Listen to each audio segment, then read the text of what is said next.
Word to the wise. Oh, if you're going to record an episode, make sure you're recording audio.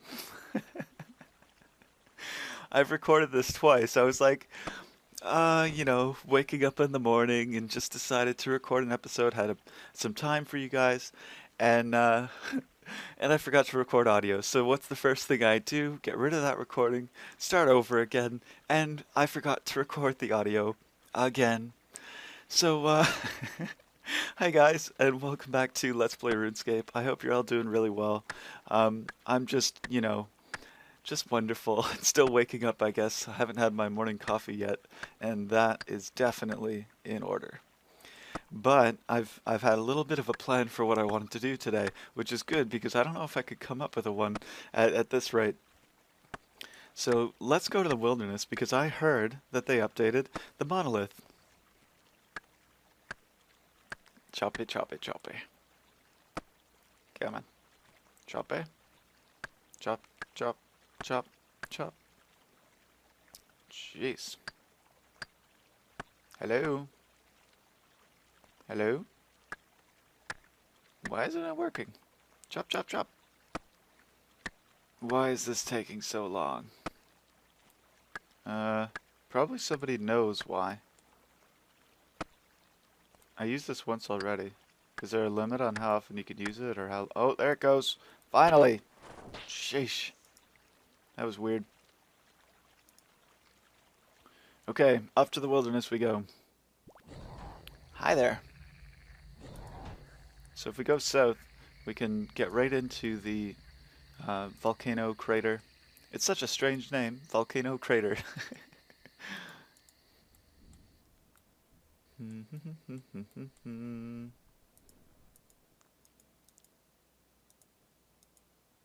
think it's cauldron is what it should be called. Not sure. Anyways. Alright, there it is, the giant monolith, this huge sword that Gothic stabbed into the wilderness, bringing an end to the Third Age, bringing an end to the God Wars. And let me zoom out so you guys can see it.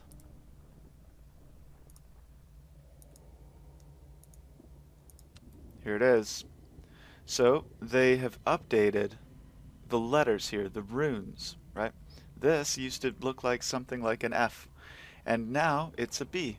And so they also mentioned somewhere in the forums, I saw a post about it, they were saying that apparently there's a couple of hints about the new skills in the World Wakes.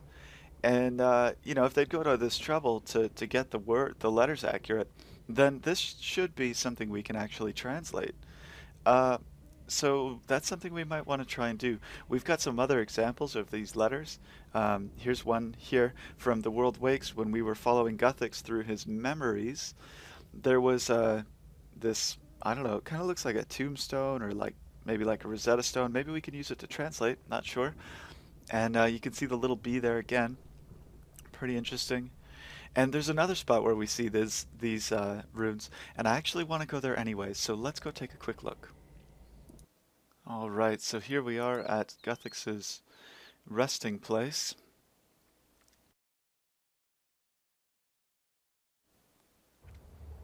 And as we know, down these stairs there are runes. More of them. So let's go get a good look at these.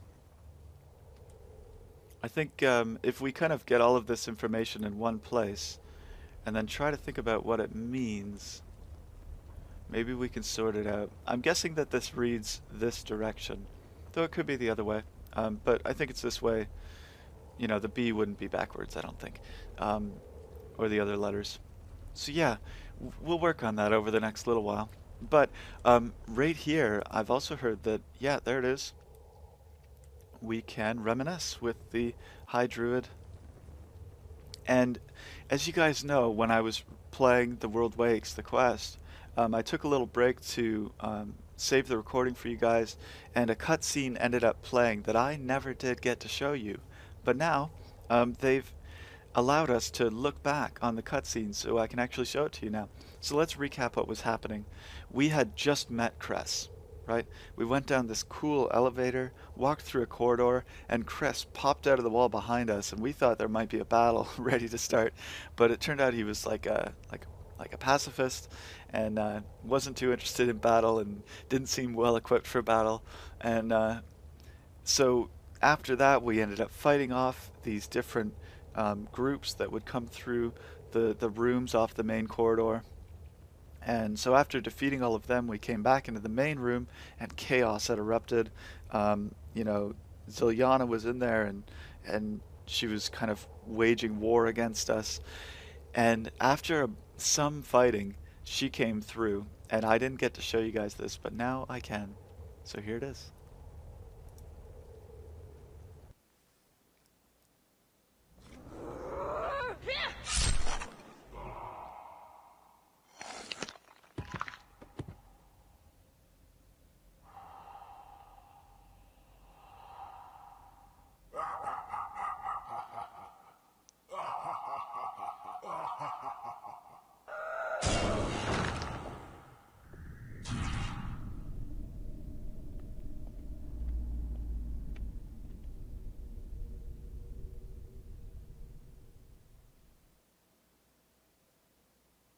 Man, that laugh is so creepy. I wouldn't have thought that a follower of Guthix would be so maniacal in death, but this guy sure is. Pretty cool, pretty interesting.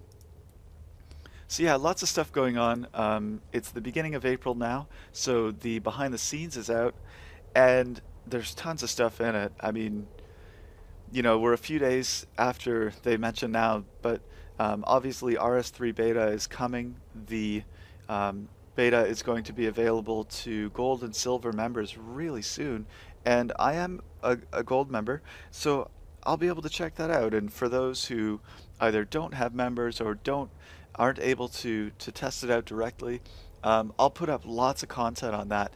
And what I'm thinking is that maybe we can work together and actually give more feedback, right? Because you guys are going to see stuff in the game that I miss. That happens all the time. You guys are very good at that, and so I think we'll be able to give much better feedback if the bunch of us get together and check out some of these videos. I think Jagex is going to be fine with that. I don't think there's going to be issues with putting up videos for RS3. So that's what I'm planning to do. It should be a lot of fun.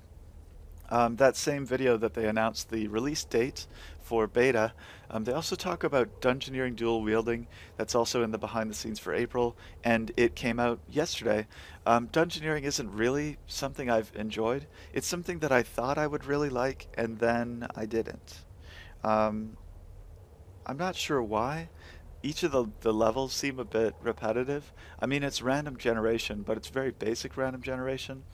And the kind of things that you end up doing, I mean, most of the skilling that's involved is actually detrimental to um, the rewards that you get, because basically the best thing to do is to just rush through as quickly as possible, kill the boss, and then leave, as best I can tell, and try to open up all the rooms. So the actual exploration, gathering, you know, building up your gear and stuff like that isn't rewarded. So the rewards that you are given are basically for rushing it, right? And I don't know, I can't quite get into it. And you know, the random generation stuff, if if everything is random, then nothing matters, right? Nothing is important. And so if you're being rewarded for something that is maybe rushed and unimportant, um, it seems strange, and we might question the person who's rewarding us and all of that kind of stuff. So I've never liked dungeoneering. I don't like doing things that are boring and meaningless, and I know some people really like dungeoneering. The whole team element, the trying to get the fastest time, and if you actually enjoy doing it, then it totally changes the discussion, and I can understand, right? Meaningless stuff is only worth doing if you enjoy it. So, all right.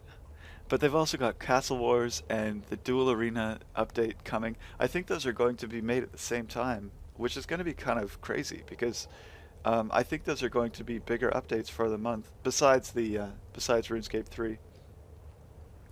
Some EOC updates. What are these about? Oh, right. Okay, so they're going to buff stats, the effective stats, which is good. In the wilderness recently, um, oh, I'm almost up to 8,000 kills, so we're about 1,000 kills away from my goal, my current goal of getting over 9,000. I should be able to make a fun video for that, and I've gotten some cool ideas, hoping to get some better feedback on that, so you guys can check out my forum thread about killing 9,000 bots if you want some more information about that. Uh, but the EOC updates, right? So they're going to buff the stats, which is kind of good for me because I've been using dual wielding, and I'm dying a lot. As far as PKing goes, I'm much less effective with dual wielding compared to two-handed, and I'm just getting crushed. I mean, two-handed mage right now. Polypore seems to be just beast, and I'm getting wrecked by those guys. Some people have learned some pretty good combinations of abilities that are really effective. And even two-handed melee just crushes me, so everything's gotten me pretty beat down with two-handed, or sorry, dual-wield melee. But I did get that sword, as you guys know. Oh, okay. Also changing armor stats to bring back the choice between defensive and offensive armor. This should be cool. Armor will be classified as offensive or defensive or hybrid gear. And I kind of like hybrid gear for the wilderness because I'm up there all the time. People can already kind of gear towards me and try to kill me. So I'll probably end up using hybrid or just really specifying one thing. Cool. Bandos will be offensively oriented, for example. All about increasing your max hit.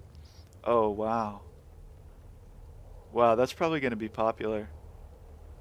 I wonder what's going to be the hybrid one. I think the defensive one might end up being the player port armor.